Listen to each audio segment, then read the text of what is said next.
Hello मंगा lovers, welcome to my ससी मंगा।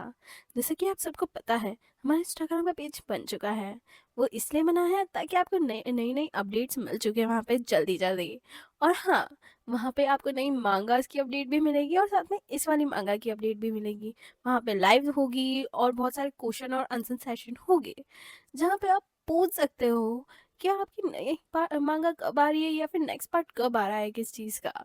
और आपको जल्द से जल्द अपडेट मिलेगी, तो प्लीज उसको फॉलो कर लीजिए। और हाँ, अब हम ये कहानी अब कंटिन्यू करते हैं। कहानी की शुरुआत में हम देखते हैं कि मोर्गन ने अपना हाथ काट दिया और मोर्गन बोलता है, अगर मैं सच बोलूं तो यही है, हमारे पास एक आखिरी रास्ता बच चुका है, एक आखिरी चीज जो हम ट्राई कर सकते हैं। इस मेथड की वजह से हम फोर्सफुली जो सोर्स की करी गई है इन पे वो हटा सकते हैं, उन्हें ट्विस्ट कर सकते हैं। भले ही प्रिंसेस के ऊपर कितनी बड़ी सॉर्सरी क्यों ना कही हो, वो फिर भी रिकॉल हो ही जाएगी। अगर इनकी बॉडी का कंट्रोल ट्रांसफर हो भी जाता है तो इनका माइंड कंट्रोल नहीं कर पाएंगे वो। अगर यही टेक्निक अगर हम यूज करेंगे तो वो ऐसे मरेगी नहीं। और ये सब हमारी स्पेशल ट्राइस की वजह से है। हम जो कुरकन है वो नेचुरली सॉर्सरी हमें छू नहीं सकती, उसका कोई भी असर हम पे हो ही नहीं पाता है। पर ये जो स्पेशलिटी है वो ट्रूली लॉर्ड शाकान के ऊपर बहुत ज्यादा सरदार है। सॉर्सरी इन्हें छू भी नहीं सकती है। अगर हम यहाँ पे लॉर्ड शाकान के ब्लड का यूज करें तो ये एक मेडिसिन की तरह काम करेगा, और जब तक हम डेजर्ट तक पहुंच नहीं जाते तो एम्प्रेस हमें ट्रैक भी नहीं कर पाएगी। और हम देखते हैं मोर्गन कुछ हर्ब्स लेकर के एक पोशन बना रहा होता है, और वो पोशन तैयार करके लॉर्ड शाकान के पास आता है और बोलता है, इस वजह से इनको बहुत ज्यादा दर्द झेलना पड़ेगा। अगर ये स्ट्रगलिंग स्टार्ट कर देती है तो उन्हें जोर से पकड़ लेना, और हाँ, और केयरफुल रहना कि ये इनकी खुद की जीवन काट ना ले। शाकान शाकान वो टॉनिक पीता है और बोलता है, चलो लेट्स स्टार्ट। और फिर मॉर्गन उसको इंस्ट्रक्शंस देता है, सबसे पहले इन्हें ये टॉनिक पिलाना पड़ेगा प्रिंसेस को, उसके बाद उनको ब्लड देना पड़ेगा आपका। और हमारा शाकान वो खुद ही वो टॉनिक पी लेता है, और फिर बाद में वो लिया को माउथ टू माउथ वो टॉनिक पिलाता है। जैसे ही वो लिया को टॉनिक पिलाता है, लिया चौंक करके उठ जाती है और बहुत दर्द में चिल्लाती है, हाँ ये बहुत ज्यादा दर्द कर रहा है, ये बहुत बहुत ज्यादा दर्द कर रहा है। शाकान शाकान प्लीज मुझे मार डालो, प्लीज किल मी, अभी के अभी मुझे मार डालो प्लीज। और वो रोने लगती है, और शाकान उसको शांत करवाते हुए बोलता है, नहीं मैं ऐसा नहीं कर सकता लिया, मुझे मालूम है कि मैंने तुम्हें बोला था कि मैं वो सब कुछ करूँगा जो तुम चाहती हो, पर मैं ये चीज़ बिल्कुल भी नहीं कर सकता। तो प्लीज ऐसी बातें करना बंद करो। और जो हमारा मोर्गन होता है वो इन दोनों की लव स्टोरी का साक्षी बन के साइड में खड़ा हुआ रहता है और सोचता है, ऐसा कहा जाता है जो कुरकन्स में जो वुल्फ का ब्लड इनहेरिटेड करते हैं तो वो उनका पूरा दिल अपने पार्टनर को दे देते हैं। पर मेरे को लगा नहीं था कि मैं ये सच में देख पाऊंगा अपनी आंखों से कि लॉर्ड शाकान ऐसा एक्ट भी कर सकते हैं यहाँ पे। और हम देखते हैं शाकान के हाथ पे लिया के नाखूनों से खरोचने के निशान थे, और वो सोचता है, हम ऐसा कह सकते हैं कि ये हमारे कुरकन के किंग की पहली हार है जिनको आज तक एक खरोच भी नहीं आई इससे पहले। ये एक ऐसा फेथ है जो बिना डाउट के ट्विस्ट किया गया है ईस्टिया की प्रिंसेस का। और अब हम दूसरे सीन में देखते हैं ब्लेन बहुत सारे सैनिकों के साथ लिया को ढूंढने निकला था। वहीं पे हावान और गिनिन थी। हावान गिनिन से पूछता है, तुम्हें याद है जब हमने पहली बार लॉर्ड शाकान से मिले थे तब वो कैसे थे? और गिनिन बोलती है, हाँ हाँ मुझे याद है, हावान और मैंने बहुत सारी एट्रोसिटीज देखी थी प्रीवियस गार्ड बन के, जो प्रीवियस किंग हुआ करते थे तब की बात है ये। हम वहां से इसलिए चले गए क्योंकि हम वहां पे और ऐसे नहीं रह सकते थे, और हम जल्दी पकड़ लिए गए और हमें एक साथ बांध दिया गया। साथ साथ ही में हमने सारी होप खो दी थी और हम हमारे एग्जीक्यूशन का वेट कर रहे थे। पर तभी तभी वो आया हमारे सामने जिसने हमें रेस्क्यू करा। और गिनिन बोलती है, मैंने इससे पहले कभी भी इतना ज्यादा अच्छा और स्ट्रांग पर्सन कभी नहीं देखा था, और इससे हमें ये पता चलता है कि वो कितना डेंजरस हो सकता है बैटलफील्ड पे। और हवान बोलता है, फिर भी वो प्रिंसेस के साथ बहुत ज़्यादा ही अलग है, मुझे लगता है वो एक परफेक्ट कॉम्बिनेशन है उनके लिए। जो प्रिंस है वो मेन फोर्स लीड कर रहे हैं, हालांकि उन्होंने बहुत सालों तक प्रिंसेस को बहुत ज़्यादा बुली किया है। हम किसी को ऐसे आसानी से छोड़ नहीं सकते इस जैसे को। अगर वो उसके लिए इतनी ज़्यादा ही प्रीशियस थी तो उसने आज से पहले उसको प्रोटेक्ट करके क्यों नहीं रखा? और केनिन बोलती है, हाँ हाँ तुम सही बोल रहे हो, और वैसे भी अब वो इस्टिया की प्रिंसेस नहीं रही, अब वो कुरकन की क्वीन बन चुकी है। और हम देखते हैं गिनेन अपना निशाना लगाने के लिए तैयार खड़ी होती है और बोलती है, अब वो कुरकन की क्वीन बन चुकी है।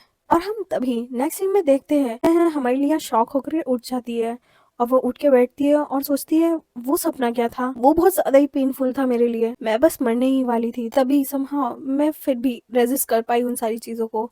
और वो अपने आसपास देखती है और सोचती है ये जगह है, और वो एक चीज को देख करके सोचती है ऐसा दिख रहा है ये शाकान के टबको है। और वैसे ही लिया को वो सारी मेमोरीज याद आने लगती है जो भी उसने किया था। और वो सोचती है ये सारी मेमोरीज, ऐसा लग रहा है इसमें कि कोई मुझे कंट्रोल करने की कोशिश कर रहा था। और उसकी आवाज सुनते ही शाकान टेंट के अंदर आ जाता है। वो बोलता है लिया। लिया उसको बोलती है शाकान मैं कब से सो रही थी। शाकान उसको बोलता है 3 हफ्ते हो गए लिया, तुम इतने टाइम से अनकॉन्शियस थी और हम यहाँ पे पहुंच चुके हैं। और लिया उसकी बातें सुनकर के सोचने लगती है क्या इसने मुझे सॉर्सरी से बचाया है, तो क्या ये जगह है। और शाकान उसकी बात कंप्लीट करते हुए बोलता है ये जगह डेजर्ट है, हम कुरकन ट्राइब के पास पहुंचने ही वाले हैं, हमारे रास्ते में ही है, मुझे लगता है हम वहाँ पे 3 दिन में पहुंच जाएंगे। और शाकान उसको देखते हुए बोलता है क्या हुआ।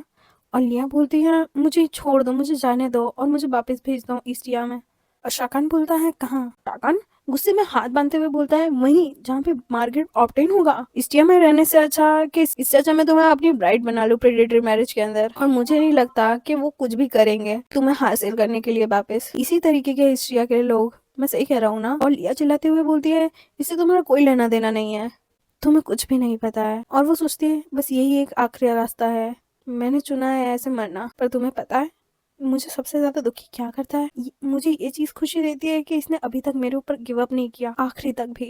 यही सारी चीजें सोच करके रोने लगती है। और शाकान बोलता है हाँ ये सच है, मुझे सब कुछ पता है अभी लिया, पर पर बस तुम्हें मुझे बोलना है। लिया उससे बोलती है कि मैं क्या बस एक डॉल बन के ले गई थी क्वीन की, जो उसकी कमांड फॉलो करती थी, ऐसा कैसे हो गया। क्या तुम मुझे ये सारी चीज शुरुआत से बता सकते हो, मेरे साथ ये सारी भयानक चीजें कैसे हुई। और शाकान उससे पूछता है क्या तुम सच में सोच रही थी कि तुम अपने आप को उस मार्ग्रेव के हाथों सौंप दोगी और उसके बाद अपनी जान ले लोगी। और वो लिया क्या पास आके बोलता है तो मुझे बताओ, मैं अभी भी कुछ भी नहीं जानता लिया। तो हम नेक्स्ट एपिसोड की शुरुआत में देखते हैं हमारा शाकान जो होता है हमारी लिया के सामने बैठता है और फिर प्यार से उसके गालों पे हाथ लगाता है और हमारी लिया की आंखों में आंसू आने लगता है। और शाकान बोलता है नहीं नहीं ये इस वजह से नहीं है क्योंकि मैं तुम्हारे ऊपर गुस्सा हूँ, ये बस इस वजह से है। उतनी ही देर में हमारी लिया उठकर के शाकान को गले लगा लेती है। और लिया रोते हुए सोचती है मैं बस एक परफेक्ट प्रिंसेस बनना चाहती थी। लिया रोते रोते सोचती है ये सब कुछ इस वजह से है क्योंकि मुझे लगता था यही एक सही रास्ता है कि मैं मर जाऊं, क्योंकि क्योंकि मैं किसी की उम्मीदों पे खड़ी ही नहीं निकल पाई। पर सच तो ये है कि ये मेरी असली फीलिंग्स कभी थी ही नहीं। और वो डर के मारे कांपने लगती है और बोलती है मेरे को नहीं मरना, वो एम्प्रेस मैं जीना चाहती हूँ। उसने उसने मुझसे कहा था कि वो मुझे फोर्स करेगी कि मैं तुम्हारे पीछे जाऊं, और वो कुछ ऐसा करेगी जिससे मैं ही तुम्हारी गर्दन काट दूं। और वो तुम्हें मारना चाहती है और मैं नहीं चाहती कि मेरे साथ कुछ ऐसा हो, और मैं नहीं चाहती इस वजह से तुम मुझसे नफरत करने लगो। उसने एकदम मुझे पपेट की तरह बना दिया है जो सिर्फ उसके कंट्रोल में रह सकती है, और इसी वजह से मैं पूरे टाइम बहुत ज्यादा डर में रहती हूँ शाकान। और शाकान बोलता है हाँ मैंने तुम्हें सुन लिया लिया, और मैं तब भी नहीं बदलूंगा अगर तुम मेरी गर्दन को काट भी दो, और मैं इतनी इजीली मरने नहीं वाला। तुम जो चाहो तुम वो सब कुछ कर सकती हो मेरे साथ। और ये कहते से ही वो लिया को किस करने लगता है। और हाँ ऐसा कोई रास्ता नहीं है जिससे मैं तुमसे कोई नफरत करने लगूं। और वो लिया को गले लगा लेता है और बोलता है लिया अगर मैं तुम्हें वहां पे वापस ले जाऊँ तो तुम इस बार सच में वहां पे मर जाओगी। और मैंने बहुत मुश्किल से कोई रास्ता निकाला है जो तुम्हारे ऊपर सॉर्जरी की गई है वो काम ना करे, तो फिर। और वो लिया की आंखों में आंखें डालते हुए बोलता है यही मेरे साथ रहो डेजर्ट में। और लिया भी उसको गले लगा लेती है। और अभी तक कुछ सही नहीं हुआ होता है और अभी तक सारी चीजें सॉर्ट आउट नहीं हुई होती है। मैं अभी भी शाकान के ऊपर एक बोझ हूँ, पर फिर भी मुझे लगता है मैं हर चीज से आगे निकल जाऊंगी अगर मैं इसके साथ में रहूँ तो। और शाकान शाकान लिया को किस करने लगता है और उसके करीब आने लगता है। और लिया सोचती है ये मुझे हर कीमत पे बचाएगा, फर्क नहीं पड़ता कितने भी चैलेंजेस आए या मुझे कितना भी डर लगे।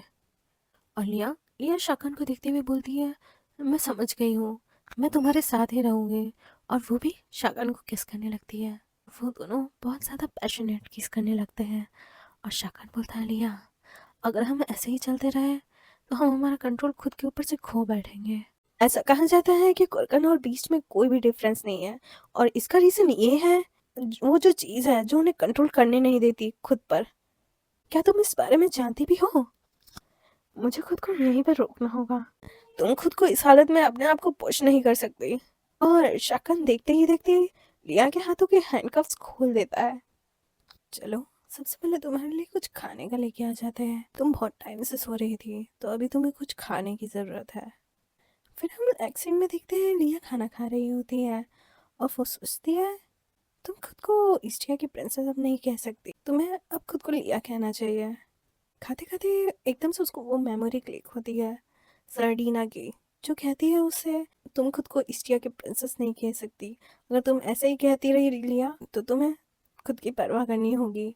और हम देखते हैं सरडीना उसे ये सिखाते हुए मार रही होती है। और सरडीना उसे कहती थी, क्या तुम ये चाहती हो कि लोग मेरे बारे में ये सोचे कि मैं तुम्हें ठीक से प्रॉपर्ली ट्रीट नहीं कर रही हूँ? और लिया लिया रोते हुए बोलती है, आई एम सॉरी, ये मेरी गलती है, आई एम सॉरी। सर्डिना ने ये शुरुआत से ध्यान रखा कि मैं प्रॉपर डाइट रखूँ, जितना प्रिंसेस खाती है उतना ही खाऊं, शुरुआत से जब मैं बहुत छोटी थी। और वो सर्डिना से बोलती है, मैं बहुत कम खाना खाती हूँ मदर, और मैं जब भी मेरी डाइट में कुछ मिस्टेक करा करती थी, कोई गलती हो जाती थी मुझसे, तो मुझे पनिश किया जाता था। और कोई भी मेरी मदद करने की कोशिश करता था और मुझे खाना खिलाने की कोशिश करता था, तो उसे पैलेस के बाहर निकाल दिया जाता था और उसे पनिश किया जाता था बहुत बार। और वो सोचती है, मैं कितना ही सॉरी बोल लेती थी, और यही वजह थी जिसकी वजह से मेरे पास कोई चॉइस नहीं थी और मुझे यही मानना होता था। और मुझे ऐसा लगता था सब लोग सेफ रहेंगे अगर मैं इतना ज़्यादा खाना नहीं खाऊंगी तो। और हम देखते हैं रिया ने अपने खाने की पूरी प्लेट खा ली होती है। और शाकानु से पूछता है, तुमने अभी तक ये नहीं कहा कि तुम्हारा खाना हो गया है, क्या तुम्हें और चाहिए? और लिया बोलती है, आई विश कि मैं और खाना खा पाती, पर अब नहीं खा पाऊंगी मैं। मे बी शायद ये इस वजह से हो रहा है क्योंकि मैं शुरुआत से बहुत कम खाना खाया करती थी। और अगले सीन में हम देखते हैं हमारा शाकान लिया को अपने कंधे पे बिठा लेता है और बोलता है, चलो फिर, अगर ऐसी ही बात है तो हम ताज़ा हवा खाने बाहर चलते हैं। और हम देखते हैं लिया और शाकान बाहर जा रहे होते हैं। और लिया जैसे ही बाहर जाती है, उसकी आंखें उसकी आंखों से जब वो नज़ारा देखती है, एकदम हैरान हो जाती है, जैसे उसने पहले कभी ऐसा कुछ ना देखा हो। उसकी आंखों के सामने डेजर्ट था और वो शाकान को बोलती है, प्लीज़ मुझे नीचे उतारो शाकान, मुझे मुझे रेत पे चलना है। और शाकान बोलता है, ये बहुत ज़्यादा गर्म है, मैं ऐसा नहीं कर सकता। और वो लिया के लिए खड़े होने के लिए एक जगह ढूंढता है जो ढंकी होती है, और वो उसको नीचे उतारते हुए बोलता है, ये जगह अच्छी लग रही है। और और लिया जैसे ही अपने कदमों को नीचे रखती है, वो सोचती है, ये कितना रिफ्रेशिंग है और कितना मुलायम है, कितना सॉफ्ट है। शाकान उसको अपना हाथ पकड़ के पास लाता है और बोलता है, इधर आओ। और लिया सोचती है, जो ऑसिस ट्री है जिसकी बहुत ज़्यादा लंबी पत्तियां हैं, और ये एंडलेस स्ट्रक्चर गोल्डन सैंड का, अगर मैं यहाँ नहीं आती तो मैं कभी ये सब कुछ एक्सपीरियंस नहीं कर पाती। और शाकान उसको अपने साथ लेके जा रहा होता है और उसे कुछ खाने के लिए देता है। और वो सोचती है, क्या ये डेट प्लांट से आए हुए हैं? एकदम से उन दोनों को कुछ एहसास होता है कि कोई उन्हें पीछे से देख रहा है। जैसे ही वो पीछे मुड़ते हैं, एक पेड़ के पीछे एक लड़की खड़ी होती है और लिया बोलती है, ओह। और हर कोई लिया के आसपास आ जाता है और बोलता है, वाओ, तुम कितनी पतली और कितनी सुंदर हो, जैसे कि कोई रैबिट। और एक लड़की आगे आते हुए बोलती है, तुम लोग इतनी ऊंची साउंड में इससे बात मत करो, ये बस अभी अभी उठी ही तो है, शायद लगता है ये अभी भी वीक फील कर रही है। और उन सबको ऐसी बातें करता हुआ देख लिया तो एकदम शर्मा जाती है और शाकान उसकी तरफ देखने लगता है। और वो लोग बोलते हैं, लगता है तुम इतना ज्यादा बात नहीं करती। अब हम नेक्स्ट एपिसोड की शुरुआत में देखते हैं, रात का समय था और लिया के सामने एक लड़की आते हुए बोलती है उन लोगों में से ये, एक्सक्यूज मी, क्या आपने खाना खा लिया, या फिर मैं आपके लिए कुछ खाने के लिए ले आऊं? और लिया उसकी तरफ स्माइल करते हुए बोलती है, हाँ मैंने खाना खा लिया। और उस लड़की ने पूछा, तो क्या मैं आपसे पूछ सकती हूँ आपने खाने में क्या खाया? और लिया बोलती है, ऑट पोरिज का हाफ बाउल। और वहाँ पे हर कोई शॉक हो जाता है और सब कोई बोलते हैं कि आपको आपका ध्यान रखना चाहिए कि आप क्या खा रहे हो और कितना खा रहे हो। आपका मतलब क्या था जब आपने बोला कि आपने half bowl of oat porridge का खाया है? और यहाँ तक कि जब 1 साल का बच्चा होता है वो भी इतना खाना नहीं खाता है, वो भी इससे ज्यादा ही खाना खाता है। प्रिंसेस, हम आपके लिए बहुत ज्यादा बुरा फील कर रहे हैं, स्पेशली जब आप किडनैप हो गई हो यहाँ पर। शाकान उसके पीछे से आके बोलता है, अब तुम सब लोग चुप हो जाओ, तुम सब लोग बहुत ज़्यादा शोर मचा रहे हो, और साथ ही में तुम सब लोग अब इसको प्रिंसेस करके मत बुलाना। तुम सब इसको लेडी लिया बोल सकते हो। अब ये इस्टिया की प्रिंसेस नहीं रही वैसे भी। और लिया सोचती है, हाँ ये सही कह रहा है, अब मैं इस्टिया की प्रिंसेस नहीं हूँ, मैं बस लिया हूँ। और हम सब अब दूसरे सीन में देखते हैं, महल के अंदर का सीन। एक बकरी थी जिसको सर्डीना लाई हुई थी, और सर्डीना कोई सा रिचुअल परफॉर्म कर रही थी, और सर्डीना उस चाकू को लेकर के उस बकरी को फाड़ देती है, और हर तरफ खून ही खून हो जाता है। सर्डीना उस बकरी का दिल निकालती है और सोचती है वो यहाँ से भाग गई मेरे से दूर। अगर मैं सोचूं तो मुझे बुरा फील नहीं हो रहा है इस वजह से। ऑफ कोर्स ये एक्सपेक्टेड था उससे, क्योंकि वो एक ब्रोकन गर्ल थी। अगर ब्लेन उसके बारे में उसके पीछे जाने का नहीं सोचता तो अब मुझे ये चीज़ एडमिट करनी पड़ेगी। और वो ये सब कुछ सोच करके उस बकरे का दिल खा लेती है। ऐसा लगता है ब्लेन को ज़रूरत है उसकी, कि वो उसके आसपास ही रहे। और जब से ये सिचुएशन ऐसी हुई है, तो अब मेरे पास कोई भी चॉइस नहीं है, बल्कि मुझे मेरी सॉर्सरी को और भी ज़्यादा तेज करने की ज़रूरत है, तो मैंने उसके ऊपर करी है। मैं इसे खुद से करने के लिए कैपेबल हूँ, पर और वो अचानक से लेट जाती है ज़मीन पे, और हम देखते हैं उसका लुक एकदम डरावना हो जाता है, और उसकी आंखें एकदम खाली हो जाती है, और वो सोचती है, माय सिस्टर, मेरी बहन, मेरे भाइयों, आप सभी को धुतकारा गया, आप लोगों की बेइज्जती की गई, और आप लोगों को सताया गया इन सारी नफरत से जो हमारे प्रति की गई। इस तरह की नफरत से आप आप लोग वो सारी चीजें नहीं भूल सकते जो हमारे साथ हुई। मैं जो फर्स्ट सॉर्सरी मैजिक को इनहेरिट करती हूँ, मैं आपको बुलाती हूँ यहाँ पर। जागिए, जागिए मेरे भाइयों और बहनों, जो मेरी ही ब्लड लाइन से हैं। उठिए, उठिए और मुझे बताइए, और मुझे वो अचीव करने में मदद करिए जो हमारे एंसेस्टर्स कभी अचीव नहीं कर पाए, जो हमारे आने वाले फ्यूचर के लिए सिर्फ एक ख्वाब था। और सडीना बोलती है, मैं उन सारी चीज़ों को सच कर दूंगी। और हम देखते हैं जो मैजिक बॉल थी वो टूट चुकी होती है, और जो सडीना होती है वो जोर जोर से हंसने लगती है, और हम देखते हैं कैसल के ऊपर बिजलियां चमकने लगती है। और अब हम नेक्स्ट सीन में देखते हैं, पूरे 3 हफ्ते हो चुके थे इस्टिया से दूर जाने में, और वो लोग डेजर्ट के बीचों बीच में आ चुके थे। पर हम लोगों को सावधानी रखने की ज़रूरत है कि हम लोग पकड़े ना जाए। वो लोग हमारा पीछा कर रहे हैं, और हम देखते हैं लिया शाकान की गोद में सो रही होती है, और शाकान सोचता है, स्पेशली लिया की कंडीशन इतनी अच्छी नहीं है, और वो अच्छे से मूव भी नहीं कर पा रही है खुद को।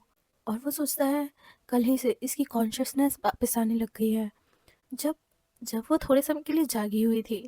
पर पर तब तक के लिए हमें जल्दी से जल्द कुर्गन ट्राइब पहुंचना पड़ेगा।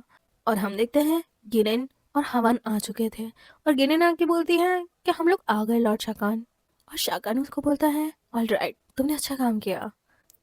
और वो सोचता है थैंक्स टू गिरेन और हवन, जो उन्होंने इतने एफर्ट्स किए, और उसी वजह से हम लोग प्रिंस से बच के निकल पाए। और साथ ही में उन लोगों ने मैनेज किया मार्ग्रेव को इन्फॉर्मेशन देने के लिए, ये मैसेज देने के लिए लिया की सिचुएशन के बारे में। पर फिर भी जब तक हम गुरगन के प्लेस पे पहुंच चुके होंगे, उसे बात तब तक पता नहीं पड़ेगी। और गेनेन लिया के पास आते हुए बोलती है, तो हमारी नई रानी कैसी है? और शाकान उसको बोलता है, बस तुम इसे लिया बोलो, इसने अभी तक कुछ डिसाइड नहीं किया है। और हम देखते हैं पीछे से मोर्गन भी आ चुका था, और वो बोलता है, तुमने अच्छा काम किया हवान और गेनेन। मेरे पास कुछ रिपोर्ट करने के लिए है हमारे गैंग को। लगता है जो एंटायर कॉन्टिनेंट के जो डोमरीज है वो हिल रहे हैं, वो एक्शन में आ गए हैं। और हम यहाँ पे बता दे, डोमरी का मतलब होता है गैस पीस। मुझे नहीं पता कि रीज़न क्या है, पर फिर भी अगर देखा जाए तो वो सब के सब ईस्टिया में छुपे हुए हैं। और शाकान उनको बोलता है, लगता है जो क्वीन है वो कुछ बहुत बड़ा करने वाली है। और मोर्गन बोलता है, ऐसा लगता है बहुत समय बाद हम देख पा रहे हैं वो कुछ करने की फिराक में है, कुछ बहुत ही बड़ा। मुझे लगता है हम लोगों को केयरफुल लेने की ज़रूरत है, और वो सब कुछ लिया से रिलेटेड है। Thanks to the properties of your blood वो बहुत ज़्यादा रेजिस्ट करने के लिए एबल हो पाई, पर तब तक के लिए ही। ऐसा लगता है जितना एक्सपेक्ट किया गया था, ये उससे ज़्यादा ही टाइम के लिए वर्क हुआ है। और इस सब के लिए आपका शुक्रिया शाकान, क्योंकि आप इतने स्पेशल हो। और अब हम एक नरेशन देखते हैं जिसमें कुर्कनों के बारे में बताया जाता है, जो ह्यूमन रेस है, जो सबसे ज़्यादा क्लोज है जानवरों के, बीस्ट के। वो हर चीज़ से बहुत ज़्यादा ही ताकतवर है, किसी भी चीज़ से, बिना किसी जादू के।